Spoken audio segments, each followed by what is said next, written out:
Hi, நான் உங்கள் மங்களூர்காரன். Welcome to another episode. இந்த எபிசோடில் நம்ம மங்களூரில் இருக்கக்கூடிய விழாக்கள், அதாவது கலாச்சார விழாக்கள், இதெல்லாம் பற்றி பார்க்க போகிறோம். அதில் முதல்ல நம்ம பார்க்க போகிறது குலதெய்வ வழிபாடு. குலதெய்வ வழிபாடு இங்கே ரொம்ப முக்கியமான ஒரு விஷயம். எல்லா குடும்பத்துக்குமே ஒரு குலதெய்வம் உண்டு. நம்ம எப்படி குலசாமி அப்படின்னு சொல்லுவோமோ அதே மாதிரி இங்கே தெய்வம் அப்படின்னு சொல்லுவாங்க. அப்புறம் அந்த தெய்வம் அப்படின்னு சொல்றது, நம்ம சொல்ற அந்த தெய்வம் கிடையாது. ஐ மீன் நம்ம குறிக்கிற அந்த தெய்வம் கிடையாது. ஆ சிவ, பார்வதி, விஷ்ணு இவங்களலாம் நம்ம தெய்வம்னு சொல்லல. இங்கே உள்ள மக்கள் ஐ மீன் இந்த ஊர்ல இருக்கவங்க அத தெய்வம்னு சொல்ல மாட்டாங்க. நம்ம அங்க குலசாமின்னு சொல்ற மாதிரி, இங்க குல தெய்வம்னு சொல்லுவாங்க. அப்புறம் நார்மலா கோயில்ல இருக்கிற தெய்வங்கள தேவேரு அப்படின்னு சொல்லுவாங்க. அப்ப இங்க தெய்வம்னு யார சொல்லுவாங்க அப்படின்னா, இங்க தெய்வங்கள் 3 கேட்டகரியில இருக்கு. ஒண்ணு பிராணி மூலக்க தெய்வம் அப்படின்னு சொல்லுவாங்க. அதாவது பிராணிகள தெய்வமா வழங்குற ஒரு விதம். இன்னொன்னு மனுஷ தெய்வம் அப்படின்ற மாரி. மனிதர்கள தெய்வமா வழங்குறது. இன்னொன்னு என்னன்னா, நார்மல் தெய்வங்களையே குலதெய்வமாகவும் கொண்டு வணங்குறது. அதாவது அனுமர் இந்த மாரி தெய்வங்கள குலதெய்வமாவே கொண்டு வணங்குறது. இந்த மாரி 3 டைப் ஆஃப் தெய்வங்கள் இருக்கு. நீங்க கிளாசிஃபை பண்ணணும்னா. அதுல நீங்க குலதெய்வத்த பத்தி பேசும்போது, காந்தாராவ பத்தி பேசாம இருக்க முடியாது. ஏன்னா, அது ஒண்ணு தான் ரெஃபரன்ஸ் பாயிண்ட்டு. இப்ப காந்தாரா முடிஞ்சு போச்சு, அவுட்டேட்டட் ஆயிருச்சுங்கிறதுனால, எங்க குலதெய்வத்தையும் அவுட்டேட்டட்ன்னு சொல்ல முடியாது. இங்கேருந்து எடுத்த ரெஃபரன்ஸ் தான் அந்த படம். அந்த படம் ஒரு எக்ஸ்ட்ராக்ட்ட அ நல்லா காட்டியிருக்குன்னு சொல்லலாம். அதாவது இந்த தெய்வ வழிபாட்டோட ஒரு எக்ஸ்ட்ராக்ட், ஒரு சம்மரின்னு கூட அத சொல்ல முடியாது. ஒரு எக்ஸ்ட்ராக்ட்ன்னு தான் சொல்லணும். இதுதான் இருக்கும் அப்படின்ற மாதிரி மேல் மேலா ம் ம் மேல் மேலா அத அப்படி தொட்டுட்டு போயிருப்பாங்க. ரொம்ப டீப்பா உள்ள காட்டியிருக்க மாட்டாங்க. இங்க நடக்கக்கூடிய சடங்கு சம்பிரதாயங்கள ரொம்ப டீப்பா காட்டியிருக்க மாட்டாங்க. எந்த அளவுக்கு கேமரா அலவுடோ அந்த அளவுக்கு அத காட்டியிருப்பாங்க. அப்போ இ இந்த கலாச்சாரத்த பத்தி சொல்றப்பவும் சரி, இந்த குலதெய்வத்த பத்தி சொல்றப்பவும் சரி, நான் நெறைய ரெஃபரன்ஸ் காந்தாராவ பத்தி சொல்ல வேண்டியது இருக்கும். நீங்க பார்க்கல, நான் பார்த்ததே இல்ல அப்டின்னா ஒண்ணும் பிரச்சனை கிடையாது. நான் இருக்கிறத எக்ஸ்ப்ளைன் பண்ணி சொல்றேன். நீங்க அப்புறமா பார்க்கணும்னா நீங்க பார்த்துக்கங்க. நீங்க ஆல்ரெடி பார்த்துட்டீங்கன்னா சூப்பர். உங்களுக்கு இது இன்னும் நல்லாவே ஓரளவுக்கு கொஞ்சம் ஆ புரியும். இல்லன்னா விளங்கும்னு சொல்லலாம். இப்போ இந்த குலதெய்வ வழிபாடு எப்படி ஆரம்பிக்குது அப்டின்னா, ம் மனுஷன் காட்டுல இருந்து தான் நாட்டுக்கு வந்தான். நாட்டுக்கு வந்தான்னு சொல்றத விட, காட்டுல மலையிலிருந்து இறங்கி சமதளங்கள்ல அவன் காடுகள திருத்தி விவசாய நிலமா ஆக்கி, அதுல விளைய வச்சு சாப்பிட ஆரம்பிச்சான். அவனுக்கு காட்டுக்குள்ள எது கிடைச்சதோ, அத விளைய வச்சு சாப்பிட ஆரம்பிச்சான். அப்புறம் அத வியாபாரமா பண்ண ஆரம்பிச்சான். கரெக்ட்டுங்களா? இந்த இடத்துல அவன் காட்டுல இருந்த வரைக்குமே சரி, இந்த காவல் தெய்வங்கள் அவனுக்கு காவலா இருந்தது. அப்புறம் அவன் நாடா உருவாக்கி, அதுல இருந்து தனக்கான நிலம், தன்னுடைய வீடு அப்படின்றப்போ, அவன் எப்பவுமே இந்த வன விலங்குகளோட ஒரு சர்வே பண்ணிட்டு இருந்தப்போ, அப்போ அவனுக்கு அந்த மிருகங்களோட எப்படி சொல்றது? துன்புறுத்தல்னு சொல்றதா? இல்ல அதோட அச்சுறுத்தல்னு சொல்றதா? இதுலேருந்து அவன காப்பாத்திக்கிறதுக்காக ஒரு சக்தி தேவைப்பட்டுச்சு. அந்த சக்தியாக இந்த தெய்வத்த அவனே இது பண்ணிக்கிட்டான். அப்புறம் இத இந்த சிவனோட கணம் அப்படின்றதாகவும் அது ஒரு நம்பிக்கையாக இருக்கு இந்த ஏரியால. இந்த இந்த சுத்து வட்டாரத்துல. சரிங்களா? இது ஒரு கைண்ட் ஆஃப் ஒரு ஒரு கிரே ஏரியா. ஓகே. அவன் வயல்வெளிகள்ல பொதுவா அவனுக்கு பெரிய வகையில அவனோட பயிர்கள் எல்லாம் நாசப்படுத்துனது அ காட்டுப்பன்றி. அதையே அவன் கும்பிட ஆரம்பிச்சான். அந்த தெய்வத்த பஞ்சுர்லி அப்படின்னு அவன் கூப்பிட ஆரம்பிச்சான். இது ஒரு ஒரு நல்ல கிளாசிக்கான ஒரு எக்ஸாம்பிள். பட் புராண கதைகள்ல பார்த்தீங்கன்னா, அது ஆ இங்கேருந்து வந்த ஒரு தெய்வம். அதாவது நம்ம தேவலோகத்திலருந்து அங்க பார்வதிக்கு ஒரு தோட்டம் இருந்தது. அந்த தோட்டம் சிவன் தவம் பண்றதுக்காக அந்த பார்வதி பண்ண தோட்டம். அந்த தோட்டத்தில பிரச்சனை பண்ணிட்டு இருந்த இந்த பன்னிக்குட்டிய கீழ அனுப்பி, "நீ பூமிய காவல் காத்துக்கிட்டு வா" அப்படின்ற மாதிரி சொல்லி அனுப்பிச்சதாக கதை. அதாவது புராணம், ஐதீகம், இதிகாசம். ஆனா, வெல் இன் ஆக்சுவலி பார்த்தீங்கன்னா, கிரவுண்ட் ரியாலிட்டில வேலியில வந்து பன்னி வரக்கூடாதுன்றதுக்காக ஒரு இடத்துல இவன் வந்து ஒரு விளக்கு பொருத்தி, அந்த விளக்கு பொருத்துறப்ப இவன் வேண்டிக்கிறான். "இந்த பன்னிட்டருந்து என்னைய காப்பாத்து இறைவா" அப்படின்ற மாதிரி வேண்டிக்கிறான். அப்படி அந்த கல்லுக்கு பேரு பஞ்சூர்லி கல்லா இருந்தது. பஞ்சூர்லி கல்லா மாறிச்சு. அதுலருந்து தெய்வம் வந்து அதுல பிரதிஷ்டை செய்யப்பட்டதா ஐதீகம். அதே மாதிரி பன்னிக்கு ஒரு கல் இருக்கிற மாதிரியே புலிக்கு ஒரு கல் வச்சிருந்தாங்க. ஸோ, அந்த புலிக்கு ஒரு கல்ல வந்து அதையுமே புலிக்கல் அப்படின்ற மாரி பிலிச்சாமுண்டி அந்த மாதிரிலாம் பின்னால அத வந்து கும்பிட ஆரம்பிச்சாங்க. இதுல என்ன ஒரு விஷயம் அப்படின்னா, இவங்க இப்படியே இந்த நம்பிக்கையின் பெயரால் வந்தது தான் இந்த தெய்வங்கள் எல்லாமே. இன்னைய வரைக்கும் நம்பிக்கைய மட்டும் தான் இது வந்து ஒரு அச்சாணியா கொண்டு இயங்கிட்டு இருக்கு. இன்னமும் அது உயிர்ப்போட இருக்கு. அதுதான் நீங்க வந்து திரையில வந்து பெருசா பார்க்குறீங்க. இந்த இதுல வந்து பார்த்தீங்கன்னா, இந்த மாரி உருவம் கொண்ட தெய்வங்கள், அதாவது அது அது பிராணி உருவமா இருக்கட்டும், இல்ல மனித உருவம் கொண்டதாவும் இருக்கட்டும், இந்த உருவம் கொண்ட தெய்வங்கள் இருக்கு. உருவம் இல்லாத தெய்வமா இருக்கிறது என்னன்னு பார்த்தீங்கன்னா, குலிகா. குலிகா அப்டின்னா குளிகை. ரவுண்டா இருக்கும். இதுவுமே ஆ அந்த சிவலோகத்திலருந்து வந்தது தான். எல்லாமே இந்த மாதிரி வந்து இந்த பரலோகத்திலருந்து வந்ததா தான் இருக்கும். அப்டின்னா பூமி அல்லாத இடத்துலருந்து இங்க வந்து பூமியில இருக்கிறவங்கள காக்கிறதா தான் இருந்துச்சு. அது வந்து இந்த எல்லைக்குட்பட்டதா இருக்கும். எல்லைக்குட்பட்டது அப்டின்னா, இங்க இந்த மாதிரி எடுத்துக்கங்க. ஒரு இனக்குழுக்களுமே ஒரு தெய்வத்த வந்து கொண்டிருந்தாங்க. இப்போ பஞ்சூர்லிலே பார்த்தீங்கன்னா, நெறைய டைப் ஆஃப் பஞ்சூர்லி இருக்கு. குலிகாலையுமே பார்த்தீங்கன்னா, நெறைய டைப் ஆஃப் குலிகா இருக்கு. அதுக்கப்புறம் வந்து மனித உருவம் கொண்ட தெய்வங்கள். மனித உருவம் கொண்ட தெய்வங்கள் வந்து இங்க நான் சிமிலாரிட்டி தமிழ்நாட்ல இருக்கிற மாரியே தான் இங்கேயுமே பார்க்குறேன். அவங்க வந்து ஒரு தாழ்த்தப்பட்ட, இல்லன்னா ஒடுக்கப்பட்ட இனத்துல இருந்தவங்களா இருப்பாங்க. இல்லன்னா, அந்த ஏதாவது ஒரு வீட்ல இருந்த கன்னி பெண்கள், ஏதாவது ஒரு காரணத்துக்காக கொலை செய்யப்பட்டு, பின்னால அவங்க தெய்வமா வணங்க ஆரம்பிச்சிருக்காங்க. அப்படி ஒரு தெய்வத்த நான் வந்து உங்களுக்கு சொல்லணும் அப்படின்னா, கல்லுருட்டி, கல்கோடா கல்லுருட்டி அப்படிங்கிறவங்க, ஒரு அண்ணன், தங்கச்சி 2 பேரு. இவங்க வந்து தெய்வத்தோட அதாவது கோயில்ல இருக்க சிற்பங்கள் செய்ற ஒரு அண்ணன், தங்கச்சி. இவங்க ஒரு இடத்துல அந்த கோயிலுக்கு சிற்பம் செஞ்சத பார்த்து, இந்த மாதிரி ஒரு சிற்பம் இவங்க எங்கேயுமே செய்யக்கூடாது அப்படின்னு நெனச்சு, அவங்கள கொன்னுட்டாங்க. அதுக்கப்புறமா என்ன ஆச்சுன்னா, அந்த ஆவிகள் அதனால வந்து நெறைய பிரச்சனை வந்ததுனால, இவங்க அத நம்ப ஆரம்பிச்சுட்டாங்க தெய்வமா. இன்னைக்கும் வந்து கல்லூட்டி கோலா நடக்கும். அப்புறம் கோலாங்கிறதுக்கு வரேன். கோலா அப்படிங்கிறது என்ன அப்படின்னா, இந்த தெய்வங்களுக்கு ஒரு வழிபாடு முறைகள் இருந்தது. அதுதான் கோலா. இந்த கோலாவ தான் பூத்த கோலா அப்படின்னு சொல்லுவாங்க. பூத்தா அப்படின்னா பூதம் தான். ஆனா இந்த பூதம் வந்து இப்ப மனுஷன கொன்னு அது வந்து பேயாகி அது பூதமாகி அந்த பூதம் லிட்டரலி அந்த லூஸ் டிரான்ஸ்லேஷன்ல அந்த மீனிங் வந்தாலுமே, லிட்டரலி அது கிடையாது. இது வந்து நீங்க ஒரு கைண்ட் ஆஃப் பஞ்சபூதம் அந்த மாதிரி எடுத்துக்கலாம். சரிங்களா? ஸோ இது பூத்த கோலா வந்துச்சு. அப்புறம் கோலாவாச்சு. இவங்க எல்லாத்தையுமே யாருமே இங்க ரொம்ப பூத்தான்னு சொல்றது கொஞ்சம் கம்மி தான். இங்க வந்து ஆ சத்யலு அப்படின்னு சொல்லுவாங்க. அதாவது என்னன்னா, இங்க பொறுத்தவரைக்கும் நீதி, நேர்மை, நியாயம் இது தவறுச்சு அப்படின்னா, இந்த தெய்வங்கள் வந்து தண்டிக்கும் அப்படின்ற ஒரு பயம் இன்னைய வரைக்குமே இந்த மக்கள்கள்ட்ட இருக்கு. இந்த மக்கள்ட்ட இருக்கு. கோரா இங்கேயே இருப்பாங்க இல்லையா? அவங்க வந்து இந்த குலதெய்வத்துக்கு ரொம்ப பயபக்தியோட இருப்பாங்க. இதுல வந்து இந்த பஞ்சூர்லி அப்படின்றது கம்பேரிட்டிவ்லி கொஞ்சம் சாந்தமான தெய்வம். ஒரு மன்னிக்கும் குணமுடைய ஒரு தெய்வம். ஆனா குலிகா வந்து அந்த மாரி கிடையாது. குலிகா வந்து ஒரு தேவதை. இந்த தேவதை வந்து கொஞ்சம் உக்கிரமான தேவதை. அது இயல்பாகவே அது உக்கிரமான தேவதை. அதுக்கு வந்து இந்த மாரி கணக்கு வழக்கெல்லாம் அது பார்க்காது.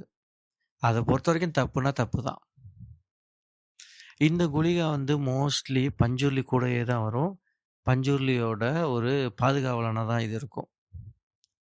அதாவது பஞ்சூர்லியோட ஒரு விசுவாசி மாதிரி இருக்கும்னு வச்சுக்கோங்களேன்.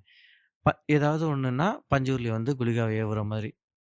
ஏவுற மாதிரின்னு சொல்றது இங்க சரியா இருக்குமான்னு எனக்கு தெரியாது. ஆனா அந்த மாரி தான்.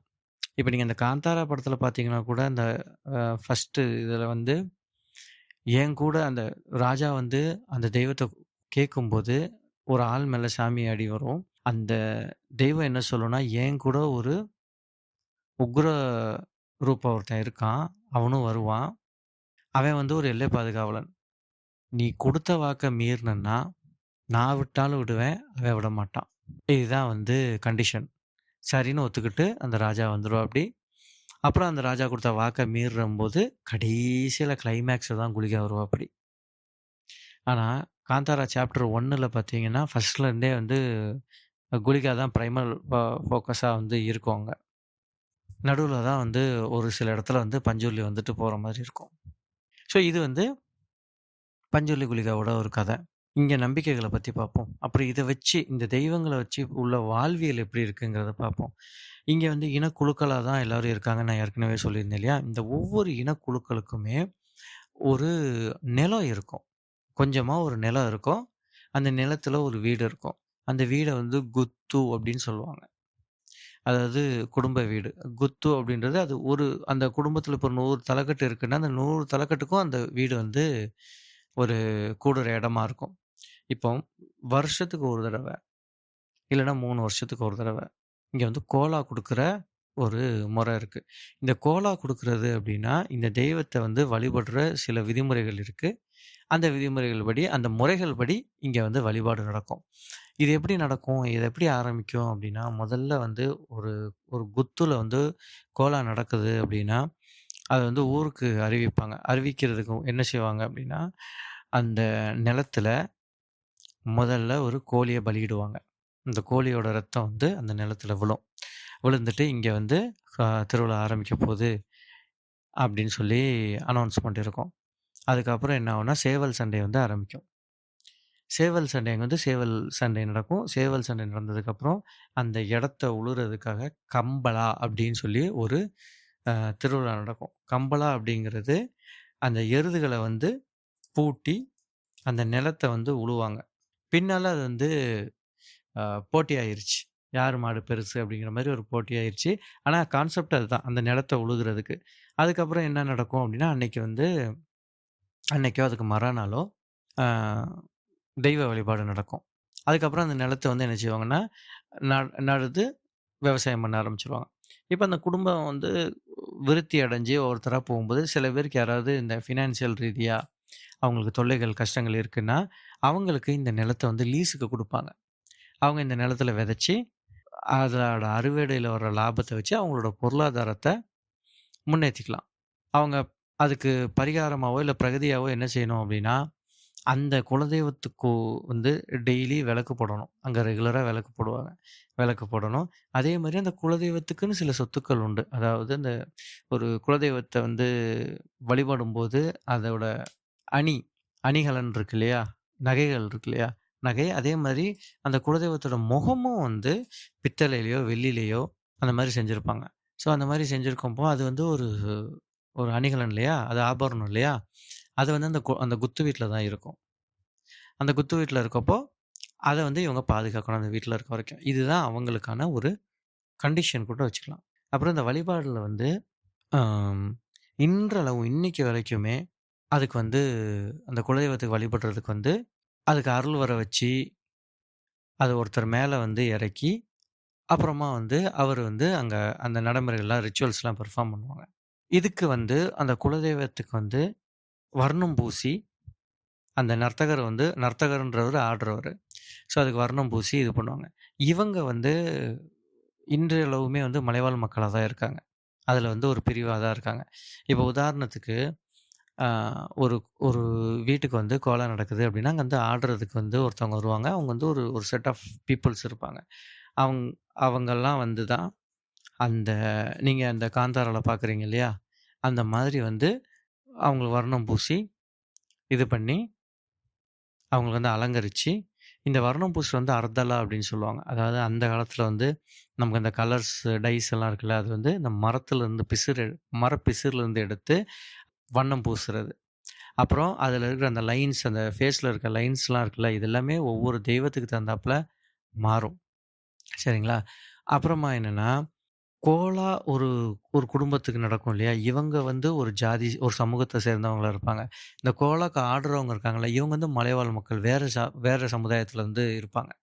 அவங்க தான் பரம்பரையா அந்த தெய்வத்துக்கு ஆடுவாங்க. அவங்க தான் வந்து இந்த தெய்வத்துக்கும் ஆடி குடுப்பாங்க. நான் ஆடுறதுங்கிறது உங்களுக்கு அந்த லிங்கோல சொல்றேன். பட் இங்க வந்து கட்டுறது அப்படின்னு சொல்லுவாங்க. இந்த கட்டுறது அப்படின்னா, இன்னும் டீப்பா போனீங்க அப்படின்னா, இந்த இந்த ப்ராசஸ் ஒருத்தர் மேல வந்து ஒரு தெய்வம் இறங்குது அப்படின்னா, அதுக்கு ப்ராசஸ் இருக்கு. என்ன பண்ணுவாங்கன்னா, முதல்ல அவங்கள வந்து இந்த குடும்பத்துக்காரங்க போயி அழைப்பாங்க. இந்த மாரி எங்க தெய்வத்துக்கு வந்து இந்த மாரி நாங்க கோலா குடுக்கணும்னு இருக்கோம் அப்படின்றப்போ, அவங்க இந்த ஒரு ஒரு தேதி நிர்ணயம் பண்ணி, அந்த தேதிக்கு வந்து அவங்க ஒத்துக்கிட்டு அவங்கள அழைப்பாங்க. அப்ப வெத்தல பாக்கு வந்து குடுத்து அழைப்பாங்க. ஒரு வெத்தல, ஒரு பாக்கு குடுத்து அழைப்பாங்க. அழைச்சோனே அவங்க இங்க வந்துருவாங்க. இங்க வந்ததுக்கு அப்புறமா, முதல்ல என்ன செய்வாங்கன்னா, எண்ணெய் குடுப்பாங்க. அவங்க வந்து தலைக்கு இது பண்றதுக்காக எண்ணெய் குடுப்பாங்க. எண்ணெய் குடுத்ததுக்கப்புறம் பாடுதனான்னு ஒண்ணு இருக்கு. பாடுதனா அப்படின்னா, இந்த தெய்வம் உருவான முறை, அந்த தெய்வம் என்ன தெய்வம்? இப்போ உதாரணத்துக்கு பஞ்சுருளின்னா, அந்த பஞ்சுருளியோட பிறப்பு எப்படி? அந்த பஞ்சுருளி என்னெல்லாம் பண்ணுச்சு? அப்படின்ற மாரி. அதேமாரி இப்போ கல்லூர்ட்டின்னா, அந்த கல்லூர்ட்டியோட பிறப்பு எப்படி? கல்லூர்ட்டியோட வாழ்வு எப்படி? கல்லூர்ட்டி எப்படி இறந்துச்சு? அவ இறந்தாங்க. அப்புறம் அவங்க எப்படி தெய்வமா வந்தாங்கன்ற மாரி, தெய்வ அழைப்பு அது. அழைச்சதுக்கப்புறம் அவங்க மேல தெய்வம் வரும். தெய்வம் வந்ததுக்கப்புறம், முதல்ல ஆ அது தெரிஞ்சிரும் நமக்கு. அது ரொம்ப அற்புதமா இருக்கும் அத பார்க்கும்போது. ஸோ, அப்புறம் அவங்க வந்து இது பண்ணி ஆட ஆரம்பிச்சுருவாங்க. ஆட ஆரம்பிச்சதுக்கப்புறம், அந்த தெய்வம் வந்து ஒரு நீர்நிலைய நோக்கி ஓடும். அது கிணறா இருக்கலாம், இல்ல ஏரியா இருக்கலாம், குளமா இருக்கலாம். அத நோக்கி அது ஓடும். அது ஓடுச்சுன்னா, இவங்க போய் புடிக்கணும் அத. அப்படி புடிக்காம விட்டுட்டாங்க அப்படின்னா, அந்த தெய்வம் மறைஞ்சிரும். அப்புறம் இவங்களுக்கு வந்து தெய்வம் கிடையாது. திருப்பி அவங்க அத தேடி போணும். இது ரேரஸ்ட் ஆஃப் ரேர் கேஸ் தான் நடக்கிறது. பட் ஆனா பார்த்தீங்கன்னா, அந்த தெய்வம் ரொம்ப சுத்தி எல்லாருமே நிப்பாங்க. இதுக்கு முன்னலாம் என்ன பண்ணுவாங்கன்னா, அந்த அந்த எல்லையில அது எங்க ஆடுறாங்களோ அந்த தெய்வத்தோட அந்த எல்லையில ஐ மீன் அந்த கூடுற இடத்துல இருக்குல்ல, அந்த எல்லையில என்ன பண்ணுவாங்கன்னா, வாழைத்தார்லாம் கட்டுவாங்களாம். ஏன்னா சுத்தி வாழைத்தார் கட்டினா தெய்வம் போகாதுன்ற மாரி ஒரு நம்பிக்கை. ஆனா இப்ப கிடையாது. இப்போ அது வந்து அ நடைமுறையில இல்ல. இப்ப அதுக்கு பதிலா இவங்க எல்லாருமே சுத்தி நின்னுக்கிறாங்க. ஆனா தொடமாட்டாங்க. பட் ஓடுறப்போ புடிச்சிருவாங்க. சரிங்களா? ஸோ, அது எண்ணெய் குடுக்குறது. எண்ணெய் குடுத்ததுக்கப்புறம் புடிச்சு என்ன பண்ணுவாங்கன்னா, இம்மீடியட்டா அதுக்கு வந்து தண்ணி ஊத்தி அத சமாதானப்படுத்தி சாந்தப்படுத்திருவாங்க. சாந்தப்படுத்தினதுக்கப்புறம் கக்கரா பூஜை. கக்கரான்னா என்னன்னா, இந்த கால்ல சலங்க கட்டுவாங்கல்ல அந்த கக்கரா. இப்ப எண்ணெய் வாங்கும்போது, எண்ணெய் வாங்குறவரு இந்த மாரி இந்த தெய்வத்துக்கு ஆடுறதுக்கு நான் எண்ணெய் வாங்குறேன் அப்படின்னு சொல்லி 3 தடவ சொல்லுவாங்க. அதே மாரி குடுக்குறவங்க வந்து இந்த மாதிரி இந்த தெய்வத்த ஆடுறதுக்காக நான் வந்து எண்ணெய் குடுக்குறேன் அப்படின்ற மாரி அவங்க 3 வாட்டி சபையில சொல்லி குடுப்பாங்க. சபையில சொல்லி வாங்குவாங்க. இதெல்லாம் அந்த படத்துல காட்டியிருப்பாங்க. அதுக்கப்புறம் கக்கராவும் அதே மாரி தான். கக்கரா எடுத்து அ கக்கராவ எல்லாருக்குமே காட்டிட்டு, அதுக்கப்புறம் வந்து அந்த கக்கராவ கால்ல கட்டி, அது ஒரு ரிச்சுவல் நடக்கும். அதுக்கப்புறம் தான் வந்து இந்த ஆ அதுக்கு எக்ஸாக்ட்டா நான் அத எப்படி உங்களுக்கு தமிழ்ல சொல்றதுன்னு தெரியல. அது அந்த பின்னாடி இருக்கிற அந்த அலங்காரங்கள் இதெல்லாம் வச்சதுக்கப்புறம், அந்த தெய்வம் எந்திரிச்சு நிக்கிறது. அதுதான் எழுந்தருளுதல் நம்ம சொல்லுவோம் இல்லையா? அது மாரி எந்திரிச்சு நிக்கிறது. எந்திரிச்சு நின்னதுக்கப்புறம், அவங்களோட அந்த ரிச்சுவல்ஸ் எல்லாமே நடக்க ஆரம்பிக்கும். ஒவ்வொன்னா நடக்க ஆரம்பிக்கும். அப்புறம் ஃபைனலி அந்த ரிச்சுவல்ஸ் எல்லாம் முடிஞ்சதுக்கப்புறம், எல்லாருக்கும் கூப்பிட்டு பூலியா, அதாவது பிரசாதம். பூலியா அப்படிங்கிறது என்னன்னா, இந்த அரச மர இலை இருக்கு இல்லையா? அந்த அரச மர இலைய எடுத்து, அதில வந்து மஞ்சளும், சந்தனமும் அரைச்சு, அந்த அத வந்து பூலியா அப்படின்னு சொல்லி வந்தவங்களுக்கு எல்லாத்துக்குமே பிரசாதமா குடுப்பாங்க. பிரசாதம் குடுப்பாங்க. அப்புறம் அங்க வந்து அன்னதானம் இருக்கும் அன்னைக்கு. குடுத்துட்டு கடைசியா குடும்பத்துக்காரங்கள எல்லாரையும் கூப்ட்டு, அந்த இதுல அந்த குலதெய்வ வழிபாட்டு முறைகள்ல ஏதாவது பிரச்சனை இருந்தாலோ, இல்ல குடும்பத்துல ஏதாவது பிரச்சனைகள் இருந்தாலோ, அத வந்து தெய்வம் அட்ரஸ் பண்ணும். அதே மாரி, நீங்க இப்போ ஒரு கோலாக்கு போறீங்க அப்டின்னா, உங்களுக்கு மனசு ரீதியா ஏதாவது பிரச்சனை இருந்தாலும், நீங்க என்ன பண்ணலாம்னா, அந்த தெய்வத்திட்ட டைரக்ட்டா கேட்கலாம். இங்க ரொம்ப கம்மி அந்த மாரி கேட்கறது. ஏன்னா, அவங்கவங்க குடும்பத்துக்கு அவங்கவங்களுக்கு தெய்வம் இருக்கும். அங்க கேட்பாங்க. வெளியில சில தெய்வங்கள் வந்து ராஜன தெய்வம் அப்டின்றது இருக்கும். அந்த தெய்வம் வந்து தெய்வத்துக்கெல்லாம் தெய்வம்ங்கிற மாரி. அந்த அந்த மாரி இருக்கிறது வந்து கொஞ்சம் நல்லா ஃபேமஸா இருக்கும் அந்த ஏரியால. அந்த தெய்வங்கள் எல்லாமே அந்த கோளாறு எல்லாமே இவங்க போய் இவங்களோட குறைகள வந்து சொல்லலாம். அந்த குறைகளுக்கு விமோச்சனம் கிடைக்கும். இது வந்து இங்கே இருக்கிற ஒரு நம்பிக்கை. இன்றளவுமே. இங்க முதல்ல குலதெய்வம் தான். அப்புறம் தான் ஊர் தெய்வங்களும், ஊர் தேவதைகளும். இங்க வந்து ஒரு பிரச்சனைன்னு வந்தா குலதெய்வத்திட்ட போறதுக்கு முன்னாடி, இவங்க எப்பவுமே குலதெய்வத்தோட நெருங்கிய ஒரு தொடர்புல தான் இருப்பாங்க. எ ஆ இது எப்படி சொல்றது அப்படின்னா, பிரதி மாசமும், தமிழ் மாசம் பொறக்கிறப்பவும், இங்க வந்து அத வந்து சங்கராந்தி அப்படின்னு சொல்லுவாங்க. சங்கராந்தி அப்போ அந்த குடும்பத்தில வந்து அந்த குலதெய்வ கோயில் வந்து வழிபாடு நடக்கும். அப்போ வந்து கோலம் நடக்காது. இங்க வந்து குலதெய்வத்த வந்து நெறைய வந்து என்னன்னா, ஊஞ்சல் வந்து இருக்கும் எல்லா இடத்துலயுமே. ஊஞ்சல் வழிபாடு தான். எப்படி வந்து இந்த 18ஆம் படி கருப்பு, 1ஆம் படி கருப்பு, 3ஆம் படி கருப்பு படி வழிபாடு இருக்கு இல்லையா? அது மாதிரி இங்க வந்து ஊஞ்சல் வழிபாடு உண்டு. இந்த அந்த ஊஞ்சல் இருக்கும். அந்த ஊஞ்சல வந்து எல்லாரும் தொடமாட்டாங்க. அத தொடுறதுக்குன்னு ஒருத்தர் இருப்பாரு. அதாவது அந்த சேவை பண்றதுக்குன்னு ஒருத்தர் இருப்பாரு. அது இந்த குடும்பத்தில இருக்கிற ஒரு மூத்தவரா இருப்பாரு. அவர் வந்து பார்த்தீங்கன்னா, விரதம் இருந்து, அவர் தான் வந்து இந்த ஊஞ்சல்லாம் கிளீன் பண்ணி, இது பண்ணி, அவங்க வந்து அந்த வழிபாடு நடத்துறப்போ முன்னாடி நின்னு, நம்ம தமிழ் முறையில சொல்லணும்னா, ஒரு பூசாரி மாதிரின்னு வச்சுக்கோங்க. ஆனா, அவர் இந்த குடும்பத்துக்காரர் தான். அவர் கையில வந்து ஒரு காப்பு வச்சிருப்பாங்க. இங்க வந்து அவங்கள கடிபத்தினாரு அப்படிம்பாங்க. இவங்களுக்கு எங்க போனாலுமே ஒரு மரியாதை உண்டு. இது வந்து இந்த கடிபத்தினார யாரு கடிபத்தணும்?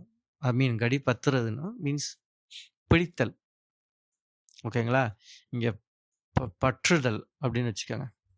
பிடித்தல். இது யாரு பிடிக்கணும்னு சொல்லி கோலா நடக்கிறப்போ தெய்வம் முடிவு பண்ணும்.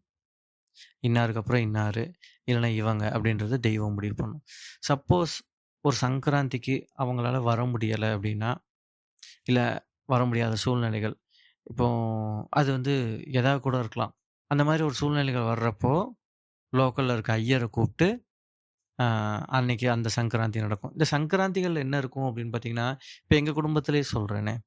இந்த சங்கராந்தியில வந்து நாங்க எங்களோட சங்கராந்தினா, அன்னைக்கு அந்த சங்கராந்தி வர்றவங்களுக்கு எல்லாத்துக்குமே வந்து ஒரு பிரேக்ஃபாஸ்ட் மாதிரி சர்வ் பண்ணுவோம். அப்புறம் தெய்வத்துக்கு வந்து என்ன பண்ணுவாங்கன்னா, ஒரு 5 இளநீ நம்ம இதுலேருந்து குடுப்பாங்க. அந்த ஒரு அடுத்த சங்கராந்தி வரைக்கும் அந்த 1 மாசத்துக்கும் அந்த தெய்வத்துக்கு எண்ணெய் ஊத்துறதுக்கான தேவையான எண்ணெய்கள், திரிகள், தீப்பெட்டிகள். இத வந்து நாங்க குடுத்துட்டு வந்துருவோம். அப்புறம் இப்பலாம் வந்து கொஞ்சம் கொஞ்சமா ஃபண்ட்ஸ் எல்லாம் சேகரிக்காங்க. இந்த மாரி ஃபங்ஷன்ஸுக்கு வர்றப்போ நமக்கு தேவைப்படும் இல்லையா? அந்த ஃபண்ட்ஸ் எல்லாமே கொஞ்சம் கொஞ்சம் அமௌண்ட் ஒவ்வொரு வீட்ல இருந்து போட்டு, அத சேகரிச்சுக்கிட்டே வருவாங்க. மெயின்டெயின் பண்றதுக்கு, அந்த வீட்ட மெயின்டெயின் பண்றதுக்கு. அப்புறமா சின்ன சின்ன கேதரிங்ஸோ, இல்ல ஃபங்ஷனோ நடக்கிறப்போ, இந்த அமௌண்ட்ட வந்து யூஸ் பண்ணிக்குவாங்க. மொத்தமா ஒரே வாட்டி வாங்குறதுக்கு பதிலா இந்த மாரி. ஸோ இதுதான் இங்க உள்ள குலதெய்வ வழிபாடு முறை. என்ன அளவுக்கு என்னால வந்து சொல்ல முடியுமோ, அந்த அளவுக்கு வந்து இந்த குலதெய்வ வழிபாடு முறைய வந்து நான் இதில கவர் பண்ணியிருக்கேன்னு நெனைக்கிறேன். ஸோ இது ஒரு 24 மினிட்ஸ் ஆயிடுச்சு. இன்னைக்கு இதிலயே போயிடுச்சு. மீதி ஆ ஃபங்ஷன்ஸ்லாம் இருக்கு. பொதுவா இங்க எல்லாருமே கொண்டாடக்கூடிய ஃபங்ஷன். அ கிருஷ்ண ஜெயந்தி, தசரா. கிருஷ்ண ஜெயந்தியிலருந்து ஆரம்பிச்சு விநாயகர் சதுர்த்தி, தசரா, தீபாவளி எல்லாமே செம்மையா இருக்கும். தசரா 10 நாளும் செம்ம ஜாலியா இருக்கும். ஊரே ஒரு மணப்பெண் கோலம் பூண்ட மாதிரி இருக்கும். அவ்வளோ அழகா லைட்டிங்ஸ்லேருந்து, தோரணத்துலேருந்து, அப்புறம் பிலி வேஷா. இங்க வந்து புலி வேஷம் போட்டு ஆடுறது வேற லெவலா இருக்குங்க. ஸோ அது எல்லாமே நம்ம இன்னொரு எபிசோட்ல பார்ப்போம். அதுவரைக்கும் உங்களிடமிருந்து விடைபெறுவது உங்கள் மங்களூர்காரன். பபாய்.